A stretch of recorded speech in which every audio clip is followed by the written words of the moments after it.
galera que tá ligado no canal, Diego Freitas. Tá chegando a Páscoa e é um bom momento pra gente aprender o verdadeiro significado da Páscoa. Antes de começar o vídeo, eu peço que você deixe o seu like, se inscreva no canal, ative as notificações e sininho e deixa seu comentário se você sabia as coisas que vão ser citadas nesse vídeo. E se não sabia, deixa um comentário assim do mesmo jeito e bora pro vídeo.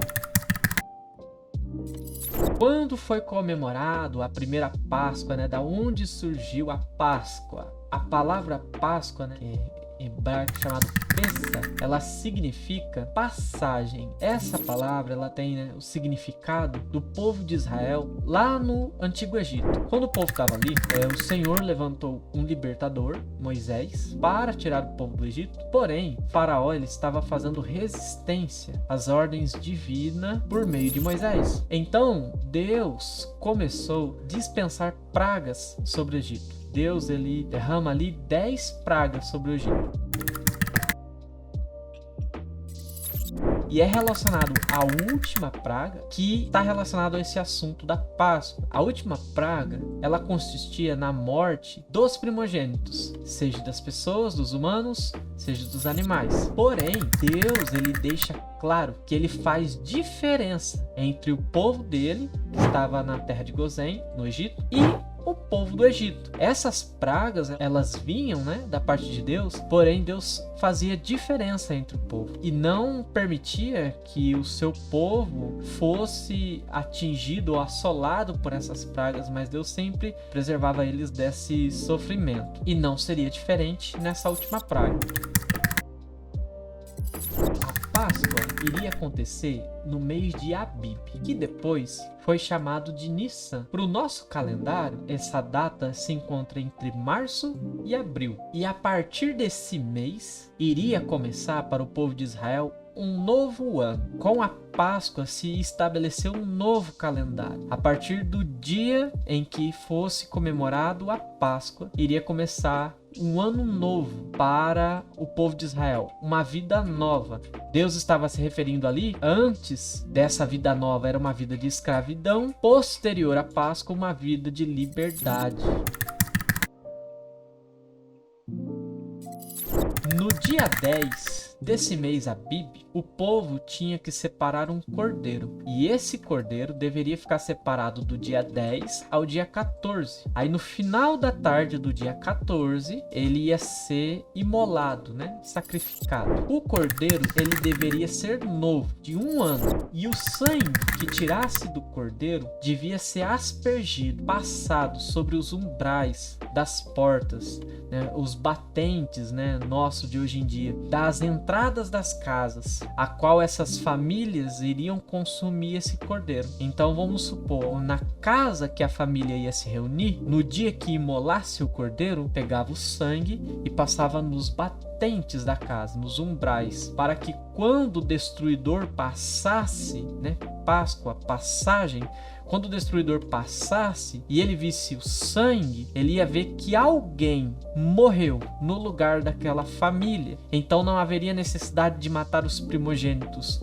tanto dos homens quanto dos animais daquela família. E então o destruidor passava por cima dessa casa. E na noite do 14º dia, o povo de Israel deveria comer o cordeiro assado no fogo com pães asmos e ervas amargas. Se o cordeiro fosse grande demais para aquela família, eles poderiam chamar outros vizinhos, né? Eles poderiam chamar os vizinhos, outras pessoas, mas todos que fossem chamados ali, eles deveriam se reunir naquela casa ali, de quem chamou, e o cordeiro deveria ser suficiente para todos se alimentar. O cordeiro, no momento de preparação, né, ele deveria ser assado, ele não poderia ser cru e nem cozido. Os pães asmos, eles significam a pressa em sair do Egito. O pão asmo, ele é um pão sem fermento, significa que não deu tempo de pôr fermento e deixar o pão crescer, ou seja, é um pão que simboliza a pressa. Tanto é que na Bíblia relata que quando o povo de Israel sai do Egito, eles saem com seus pães nas amassadeiras ainda, né? É porque além da Páscoa teve uma outra festa já estabelecida seguinte, que é a festa dos pães asmos, e esses pães estavam ainda na amassadeira. Então simbolizava a pressa, a correria de sair logo da escravidão, de sair logo do Egito. As ervas amargas, ela significava a amargura da servidão como escravo no Egito. As pessoas daquela família, eles deveriam consumir o cordeiro todo durante a noite. Porém, se sobrasse alguma coisa, ele deveria ser queimado ao amanhecer, aquilo que sobrou, para que não sobrasse nada, né? É um símbolo de sacrifício total, é um símbolo de totalidade nesse sacrifício, suficiência. Na noite em que fossem comer da Páscoa, o povo de Israel deviam estar preparado, com os lombos cingidos, ou seja, com cintos apertados, com as sandálias nos pés e o cajado na mão. E eles deveriam comer a Páscoa depressa, né? Eles deveriam comer depressa. Essa é a Páscoa do Senhor, que tirou o povo de Israel do Egito. Esse é o sacrifício da Páscoa do Senhor, que passou por cima das casas dos filhos de Israel no Egito, quando feriu os egípcios e livrou as nossas casas. É o que é relatado em Êxodo no capítulo 12. Um outro detalhe é que o cordeiro não deveria ter nenhum osso quebrado. O representante daquelas famílias que estava desde imolar o cordeiro, preparar o cordeiro e consumir o cordeiro, aquela família consumir o cordeiro, deveria ter a cautela, né, o cuidado de não quebrar nenhum osso. Nós podemos observar os principais pontos que nos ajudam, né, a lembrar do que significa a Páscoa. Primeiro, que a Páscoa iria marcar o primeiro mês de um novo ano para o povo de Israel, que ora era escravo e ia ser liberto. Que eles deveriam separar no 10º dia desse primeiro mês do ano, que no final desse 14º dia, o cordeiro deveria ser sacrificado, que o cordeiro ele deveria ser sem defeito, sem mancha, que ele deveria ter no máximo 1 ano, né? Que ele deveria ser um cordeiro de 1 ano de vida, um cordeiro novo, que o sangue desse cordeiro deveria ser passado, aspergido, né, nos umbrais das casas daquelas famílias, que aquele cordeiro deveria ser consumido durante a noite e o que sobrasse deveria ser queimado de manhã, que o cordeiro não poderia ter nenhum osso quebrado durante todo esse procedimento, que o cordeiro ele deveria ser assado e não cozido e nem consumido cru, que o pão sem fermento significa pressa, né? A pressa em comer essa Páscoa e em sair do Egito, e que as ervas amargas lembram da dor, da escravidão, da amargura da escravidão, do sofrimento que era para o povo ser escravo. Aquela Páscoa que foi comemorada pelo povo de Israel quando estava no Egito e quando saiu dali, né, foi libertado, ela apontava para o verdadeiro sacrifício pascual. Ela apontava para Cristo, para o sacrifício de Jesus Cristo na cruz do Calvário. Para os cristãos, Cristo é a nossa Páscoa. Como já foi dito, a Páscoa ela representava um novo ano, um novo começo, né? A partir da Páscoa representava uma nova vida. Cristo é a nossa nova vida. Antes nós éramos escravos do pecado. Agora em Cristo somos livres, lavados do pecado. Como diz em 2 Coríntios, no capítulo 5, versículo 17. Portanto, se alguém está em Cristo, nova criatura é. As coisas antigas já se passaram e eis que surgiram coisas novas. Como diz em 1 Pedro, no capítulo 2, no versículo 24. Carregando ele mesmo em seu corpo sobre o madeiro os nossos pecados, para que nós, mortos para o pecado, vivamos para a justiça. Por suas chagas fomos sarados. Como também diz em 1 João, no capítulo 3, no versículo 8 ao 10, aquele que pratica o pecado procede do diabo, porque o diabo vive pecando desde o princípio. Para isso se manifestou o Filho de Deus, para destruir as obras do diabo. Todo aquele que é nascido de Deus não vive na prática do pecado, pois o que permanece nele é divina semente. Ora, esse não pode viver pecando, porque é nascido de Deus. Nisto são manifestos os filhos de Deus e os filhos do diabo. Todo aquele que não pratica a justiça não procede de Deus, nem aquele que não ama o seu irmão. Como é relatado ali em Êxodo, o cordeiro ele deveria ser separado do 10º dia até o 14º. Jesus ele estava indo na direção de Jerusalém antes do dia da Páscoa. E então ele entra em Jerusalém de forma triunfal.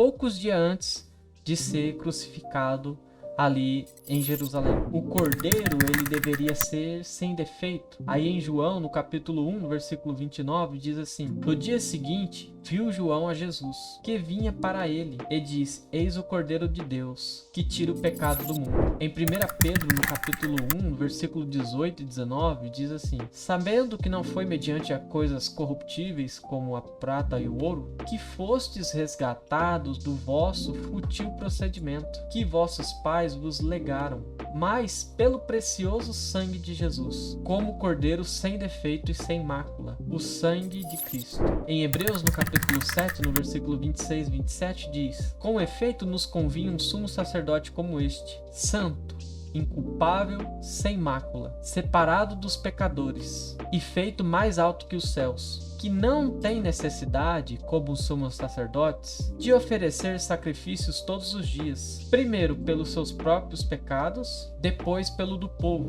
Porque feito isto uma vez por todas, quando a si mesmo se ofereceu. A Bíblia diz que o cordeiro deveria ser sacrificado à tarde, como é relatado em Êxodo no capítulo 12, no versículo 6. E guardareis até o 14º dia deste mês, e todo o ajuntamento da congregação de Israel o imolará no crepúsculo da tarde. Aí nós vemos a passagem em Lucas, no capítulo 23, versículo 44 ao 46, que diz assim: já era quase a hora sexta, e escurecendo-se o sol, houve trevas sobre toda a terra, até a hora nona, e rasgou-se pelo meio o véu do santuário. Então Jesus clamou em alta voz: Pai, nas tuas mãos eu entrego o meu espírito. E dito isto, expirou. Jesus, ele morre na cruz à tarde, na hora nona, que é referente às 15 horas, às 3 horas da tarde. O cordeiro, ele deveria ser jovem, ele deveria ter 1 ano, representando, né, juventude. Aí no Salmo 102, no versículo 24, diz assim: dizia eu,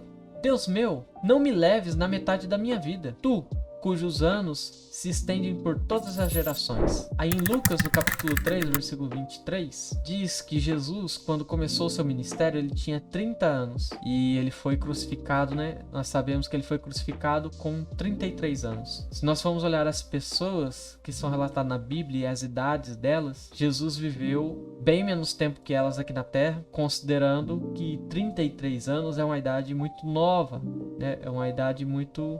ainda é jovem, e Jesus ele morre novo comparado com a maior parte das pessoas, né, que morrem com seus 60, 70 anos de idade. O sangue do cordeiro, ele deveria ser aspergido, né, nos umbrais, nos batentes das casas, né, a qual o cordeiro ia ser consumido pelaquela família. Em Hebreus, no capítulo 9, versículo 22, com efeito, quase todas as coisas, segundo a lei, se purificam com sangue, e sem derramamento de sangue não há remissão. Aí em 1 João, no capítulo 2, no versículo 2, diz assim: ele é a propiciação pelos nossos pecados, e não somente pelos nossos próprios, mas ainda pelos do mundo inteiro. Em Atos, no capítulo 10, no versículo 39, diz assim: e nós somos testemunhas de tudo que ele fez na terra dos judeus, e em Jerusalém, ao qual também tiraram a vida, pendurando no madeiro. Em 1 Pedro, no capítulo 2, no versículo 24, diz assim: carregando ele mesmo em seu corpo, sobre o madeiro, os nossos pecados, para que nós, mortos para o pecado, vivamos para a justiça. Por suas chagas fostes sarados.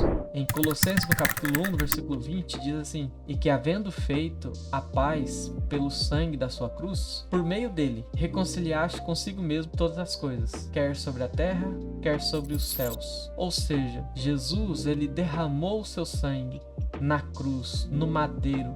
Assim como o cordeiro deveria, né, o sangue do cordeiro deveria ser passado no madeiro, nos umbrais das casas para livrar as famílias, o sangue de Jesus foi aspergido, foi derramado na madeira, no madeiro, na cruz, quando ele foi ali sacrificado. O cordeiro, ele deveria ser consumido pela família durante a noite, e o que sobrasse deveria ser queimado pela manhã. Isso significa um sacrifício total, um sacrifício suficiente. Aí a Bíblia vem relatar também, em Hebreus, no capítulo 9, do versículo 23 ao 28, que o sacrifício de Jesus, ele é suficiente e eficaz para sempre, que ele se manifestou uma vez por todas, de uma vez por todas, para aniquilar pelo sacrifício de si mesmo o pecado. Em Hebreus, no capítulo 10, no versículo 12, diz assim: Jesus, porém, tendo oferecido para sempre um único sacrifício pelos pecados, assentando-se na destra de Deus. O cordeiro não deveria ter nenhum osso quebrado, como é relatado em Êxodo, no capítulo 12. Aí no texto de João, é relatado, no capítulo 19, no versículo 32 ao 36, a seguinte situação: os soldados foram e quebraram as pernas do primeiro e do outro que tinha sido crucificado com ele. Chegando-se, porém, a Jesus, como vissem que já estava morto, não lhe quebraram as pernas, mas um dos soldados abriu-lhe o lado com a lança, e logo saiu sangue e água. Aquele que isso testificou, sendo verdadeiro o seu testemunho, e ele sabe que diz a verdade, para que também vós creais. E isto aconteceu para se cumprir a escritura: nenhum de seus ossos será quebrado. Algumas pessoas acreditam que Jesus morreu primeiro por ele ser mais fraco, né? Ou porque Deus tinha dó dele estar padecendo, por isso que ele teria morrido primeiro. Mas na verdade o que nós vemos na palavra é que não. Ele morrer primeiro foi algo de Deus, pois estava chegando o sábado e os corpos precisavam ser tirados da cruz. Então, para adiantar, o sofrimento, acelerar o sofrimento, os soldados quebraram as pernas dos dois que foram crucificados com Jesus na marreta. E se Jesus estivesse ainda vivo, ele também ia sofrer da mesma forma. Então, ele já estava morto, para que os seus ossos não fossem quebrados. Esse é o motivo dele ter morrido primeiro, que no caso nós já vimos que ele morreu à tarde, às 15 horas. O cordeiro, ele deveria ser assado, como foi dito por intermédio de Moisés ao povo. Isso reflete para o sofrimento de Jesus, que foi profetizado pelo profeta Isaías, no qual que diz que ele foi desfigurado, ele foi moído, oprimido, humilhado, e que o Senhor agradou-se em moê-lo. Jesus, ele suportou a cruz e o furor da ira de Deus a respeito dos pecadores. Em Hebreus, no capítulo 3, no versículo 11 e 12, diz assim: pois aqueles animais cujo sangue é trazido para dentro do Santo dos Santos, pelo sumo sacerdote, como oblação do pecado, têm o corpo queimado fora do acampamento. Por isso que também Jesus, para santificar o povo, pelo seu próprio sangue, sofreu fora da porta. Aqui faz uma comparação, do cordeiro que era queimado fora com Jesus sendo sacrificado fora de Jerusalém, Jesus, ele foi crucificado no Gólgota, que era fora de Jerusalém, na entrada ali, na porta de Jerusalém, vamos dizer assim, ali na região. O cordeiro assado apontava para o sofrimento de Jesus. O pão sem fermento significa pressa, em o povo ter saído do Egito. Mas no Novo Testamento, o fermento ele é usado como símbolo do pecado, como é relatado em Lucas 12:1. Aí em 1 Coríntios, no capítulo 5, versículos 7 e 8, diz assim: lançai fora o velho fermento, para que sejais uma nova massa, como sois de fato, sem fermento. Pois também Cristo, o nosso Cordeiro Pascual, foi imolado. Por isso, celebramos a festa não com o velho fermento, nem com o fermento da maldade e da malícia, e sim com os asmos da sinceridade e da verdade. O pão sem fermento, ele representa uma vida reta, uma vida justa, uma vida sem pecado. As ervas amargas, elas simbolizavam a amargura da escravidão no Egito. Aí em Romanos, no capítulo 6, no versículo 20 ao 23, diz assim: quando vocês eram escravos do pecado, estavam livres da justiça. Que fruto colheram então das coisas as quais agora vocês se envergonham? O fim delas é a morte. Mas agora que vocês foram libertos do pecado e se tornaram escravos de Deus, o fruto que colhem leva à santidade, e o seu fim é a vida eterna. Pois o salário do pecado é a morte, mas o dom gratuito de Deus é a vida eterna, em Cristo Jesus, o nosso Senhor. Conclusão: Jesus Cristo, ele é a nossa Páscoa. Ele cumpriu todos os requisitos ali da celebração da Páscoa. Ele foi o Cordeiro perfeito, ele ofereceu um sacrifício de uma vez por todas, ele nos livra do pecado, da escravidão do pecado, ele nos dá uma nova vida, ele nos traz para a liberdade, ele é a nossa Páscoa. Como diz em Romanos, no capítulo 5, versículo 8, mas Deus demonstra o seu amor por nós. Cristo morreu em nosso favor quando ainda éramos pecadores. E como é relatado em 1 Coríntios, no capítulo 5, versículo 7, livrem-se do velho fermento, para ser nova massa, sem fermento, como realmente são, pois Cristo, o nosso Cordeiro Pascual, foi sacrificado. Não se esqueça de deixar o seu joinha, se inscrever no canal, ativar as notificações do sininho e deixe no comentário uma opinião sobre o vídeo, se você aprendeu alguma coisa relacionada ao assunto da Páscoa, e feliz Páscoa para você!